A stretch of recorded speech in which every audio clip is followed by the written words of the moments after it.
Hello student. Last lecture में हमने पढ़ा था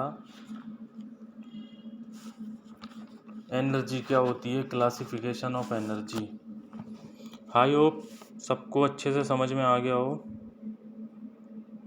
ठीक है, तो आज हम बात करेंगे ग्लोबल एनर्जी सिनारियो की। ठीक है, विश्व में ऊर्जा का भविष्य।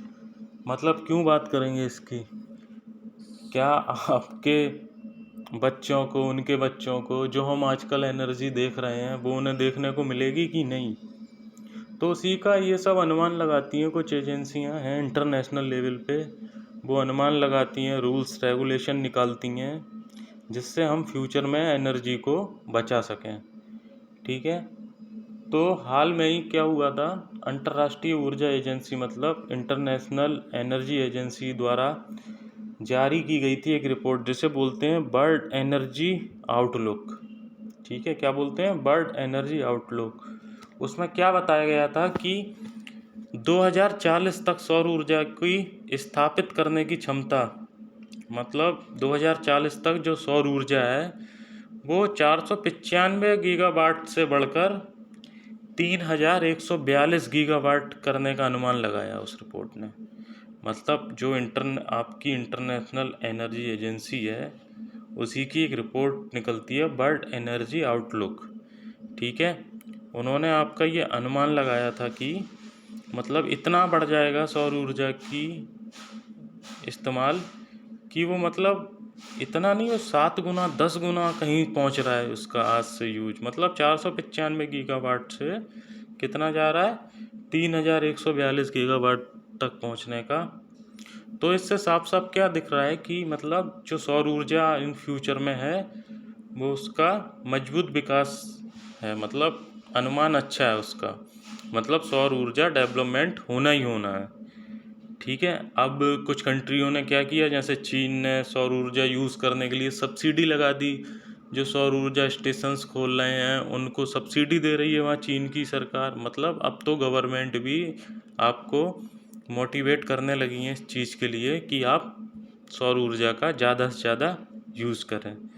ठीक है, और इसकी रिपोर्ट में एक और रिपोर्ट थी कि जो अपना CO2 उत्सर्जन होता है वो कम से कम 100-200 साल तक जारी रहेगा। क्यों जारी रहेगा? क्योंकि अभी भी कुल ऊर्जा है जो तो कम से कम 30% ऊर्जा उत्पादन कोयला से ही होता है। तो जो कोयला का जब दहन होगा, जलेगा जब, तो क्या होगा, इसमें से कार्बन डाइऑक्साइड ही तो निकलेगा। तो ये भी अगले 100-200 साल तक आपका रहने वाला है। ठीक है, और एक इसका पॉइंट और था, मतलब future of solar photovoltaic cell. ठीक है, मतलब इसमें 2040 तक 6000 गीगावाट कर दिया था। मतलब सौर ऊर्जा का तो डेवलपमेंट है ही है फ्यूचर में आपका। ठीक है, अब आपने एक EBS में पढ़ा होगा लास्ट सेमेस्टर में, सतत विकास सिनारियो मतलब सस्टेनेबल डेवलपमेंट। ठीक है, इसके अंदर क्या होता है, मतलब जो एक पेरिस समझौता था जिसमें क्या होता है, टेम्परेचर को मेंटेन करना है। मतलब 2 डिग्री सेल्सियस के नीचे वैश्विक तापमान को लाना है। कितना लाना था, कितने तक सीमित करना था? 1.5 डिग्री सेल्सियस तक सीमित करना है। क्या उसकी कोशिशें जारी हैं आज भी। आपको पता कोयला अभी भी कितना है? कोयला अभी इसका यूज़ 30% है। अब ये इसका यूज आगे फ्यूचर में, मतलब ज़्यादा ही नहीं, 5-6 सालों में या 4-5 सालों में ये 26% ही हो पाएगा। ठीक है, कितना आपका हो पाएगा ये कोयला? कम से कम आपका 26% इसका यूज हो पाएगा।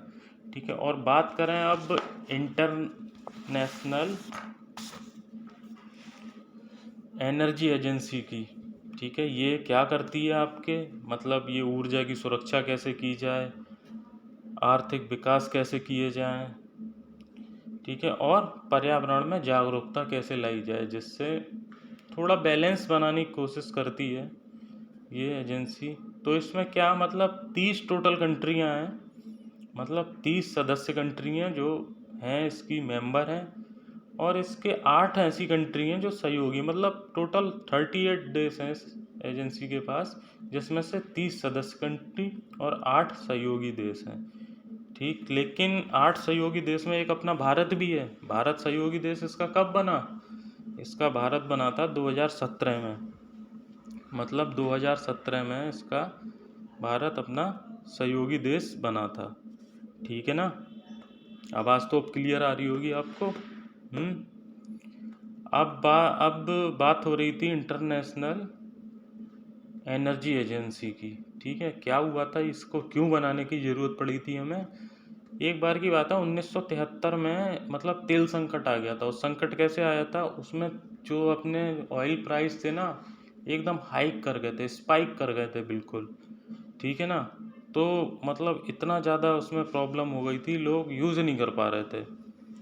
तब ये 1974 में IEA इंटरनेशनल एनर्जी एजेंसी 1974 में इसकी स्थापना हुई। ठीक है, और आपको ये अब अभी मैंने बताया ना 2017 में इसका भारत है जो वो इसका सहयोगी सदस्य बना। अब बात करें हमारे यहाँ, देखो क्या लिखा है इसमें, कोयला का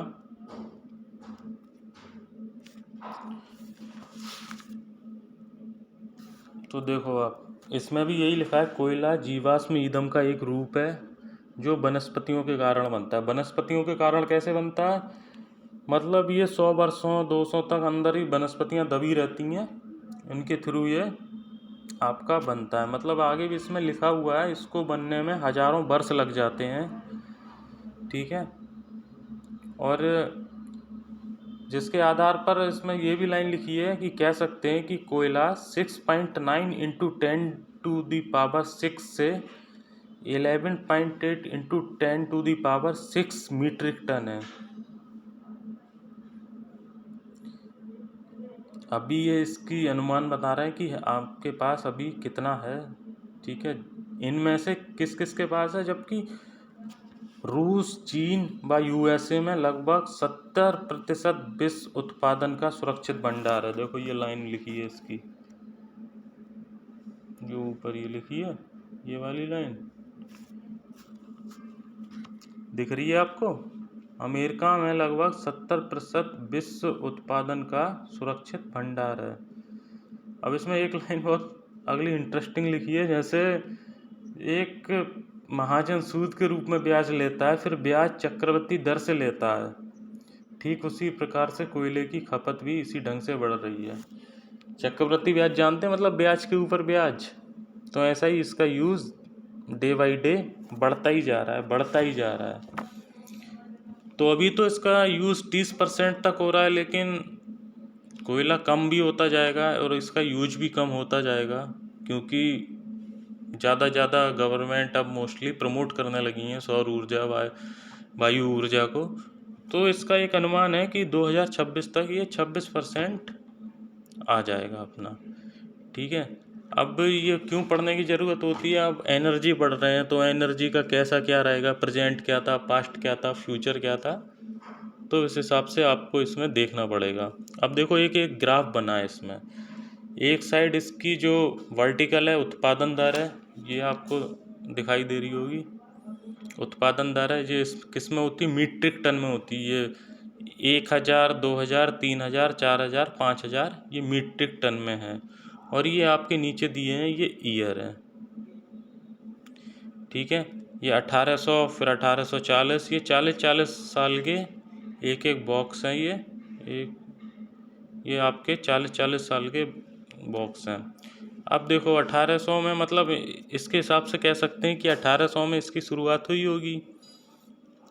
अब देखो 1800 1840 के बीच में इसकी शुरुआत हुई, फिर ये देखो तो ये थोड़ा सा हाइक कर गया, यूज़ कर गया। कोयले का बिजली बनाने में मोस्टली बहुत यूज होने लगा कोयले का।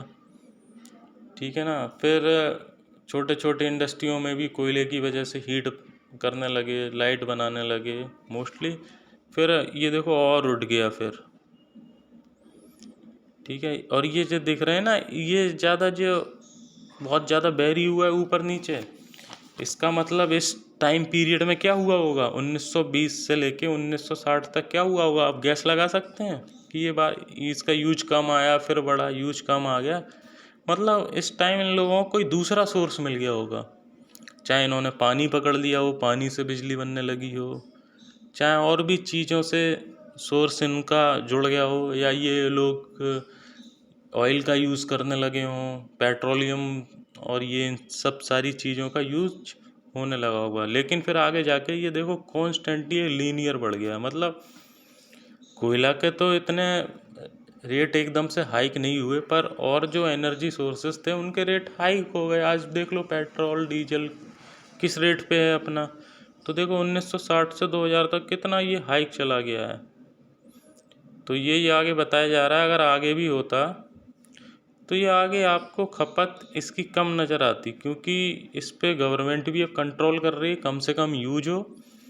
अगर मान लो आगे 2040 होता तो ये थोड़ा सा हल्का सा झुक जाता, क्योंकि यहाँ पे दिखा रहे हैं कि ये 6% आपका क्या होगा, गिर जाएगी खपत इसकी। ठीक है ना। तो कोयला का समझ में आया, यही सब पॉइंट आपको दिमाग में डालने हैं और नोट करने हैं। नेक्स्ट इसका क्या है, ऑयल। अब बात करें ऑयल की। ठीक है, ऑयल का तो आप सब लोग यूज़ जानते ही होंगे, कहाँ कहाँ होता है, कैसे होता है। और एक कच्चा तेल आता है बाहर से, फिर उसको प्योरीफिकेशन का चार्ज लगता है, वो सब कुछ है। ठीक है, जैसे क्रूड ऑयल बोलते हैं, क्रूड ऑयल मैंने बताया था प्राइमरी सोर्स होता है, फिर उसे कन्वर्जन करते हैं प्रोसेस में जाके, तब वो आपको यूज़ करने लायक होता है। ठीक है, तो आप नोट करिए पॉइंट में कुछ बता रहा हूँ। जैसे देखो आपके जो इसमें लिखा है, मतलब कि इसकी खपत में वृद्धि द्वितीय विश्व युद्ध के पश्चात बढ़ी है। ठीक है, मतलब द्वितीय विश्व युद्ध के पश्चात इसकी बढ़ी है। देखो इसमें लाइन लिखी है, ये लिखी है लाइन, ये ऊपर करना, थोड़ा ऊपर लिखी है, यही ऊपर इसके जस्ट द्वितीय विश्व युद्ध के पश्चात में, जहाँ सन 1973 में 19.96 बैरल थी, वहीं आज 23.2 बैरल है। ठीक है, अब बैरल क्या होता है, एक बैरल में कितना लीटर होते हैं, 159, मतलब 159 लीटर होते हैं। ये आप नोट करके लिखना कि एक बैरल में आपके 159 लीटर होते हैं। ठीक है, अब और एक बैरल में किलोग्राम कितने होते हैं, किलो में और 136। ठीक है, एक बैरल में 159 लीटर और 136 किलोग्राम। ठीक है, और वैसे तो एक बैरल 42 गैलन्स का होता है, 42 गैलन्स बोलते हैं जैसे। और आपका जो एक गैलन में कितना लीटर होता है पता है, एक गैलन में लीटर होता है 3.785 लीटर। ठीक है, अगर बात करें वर्ल्ड में रिजर्व की कि कितना आपका कच्चा तेल या क्रूड ऑयल बचा होगा, तो वैसे अभी करंटली लेटेस्ट रिपोर्ट के अनुसार 1.65 ट्रिलियन बैरल आपका रिजर्व में अभी बचा है। लेकिन देखो यही इसमें एक लाइन लिखी है आगे, यदि ये ऊपर देखना, ये वाली लाइन, यदि पेट्रोलियम की यही खपत रही तो 2025 में लगभग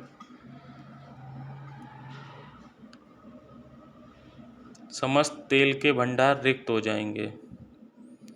ठीक है, मतलब ऐसे ही बढ़ता रहा तो 2025 में लगभग समस्त तेल के भंडार रिक्त हो जाएंगे। और ये आपका तेल कैसा है, मतलब निकलता है ज़मीन से, कुएं फुए बना लेते हैं वहाँ लोग इसके, तो जब ख़त्म हो जाएगा तो कहाँ से आएगा, सेकेंडरी सोर्स, वो सेकेंडरी बोल रहा हूँ मैं, ये वो हो गया ना आपका नॉन रिन्यूएबल, है ना, गैर नवीकरणीय, पढ़ा था ना आपने, वही हो गया ये आपका। ठीक है, अब आप इसका ग्राफ देखें, ये देखो इसका ग्राफ, उत्पादन दर इसकी, ये इधर बैरल में 4, 8, 12, 16 ये दिख रहा है इधर। ये ग्राफ आप जब आए तो ये ज़रूर बना के आना। और फिर देखो इसमें 100 साल पे, यहाँ 1800 फिर 1900, 1920, 1940, यहाँ पहला 100 साल का लिया गया, फिर 20-20 साल का गैप दिलाया। इसका वक्र देखो ऊपर उठ ही रहा है इसका, मतलब खपत इसकी बहुत जा रही है। सही है, खपत की इसकी अच्छी खासी हो रही है। तो हमें अपने यूज़ करना, यूटिलाइज़ करना है चीज़ों को, एनर्जी को बर्बाद नहीं करना है। चलो अब जल्दी से नेचुरल गैस का भी देख लेते हैं। प्राकृतिक गैस क्या होती है? इसमें वैसे तो 87 से 92% मीथेन होता है, पर यहाँ पे आपका लिखा है कि इस प्राकृतिक गैस में मीथेन 50% और ईथेन 20% तथा प्रोपेन 10% तक होती है। ठीक है। अब इसमें क्या नेचुरल गैस को कैसे मतलब अलग अलग हीट पे इसे किस किस में बदल दिया जाता है? PNG, CNG, LNG, जो इसी का रूप है, जो विभिन्न विभिन्न टेम्परेचर पे आपको प्राप्त होती है। जैसे PNG हो गई पाइप्ड नेचुरल गैस, CNG हो गई कंप्रेस्ड नेचुरल गैस, और LNG लिक्विड नेचुरल गैस। ठीक है ना? तो बस आपको यही देखना है, यही लिखना है, और इसी का भी यूज़ बढ़ता ही जा रहा है, बढ़ता ही जा रहा है। मतलब हर एनर्जी का हर डर है कि कहीं आगे फ्यूचर में जाके ख़त्म ना हो जाए, इसलिए हिसाब से यूज करना है। तो इस हिसाब से एक सिनेरियो बनाया जाता है गवर्नमेंट या IEA द्वारा, तो उनके हिसाब से इनको बचाने के लिए, सेविंग के लिए रूल्स रेगुलेशन सब कुछ निकलते रहते हैं। ठीक है, अभी यहीं तक रखते हो, नेक्स्ट लेक्चर में फिर शुरू करेंगे अपना। ठीक है, ओके, थैंक यू।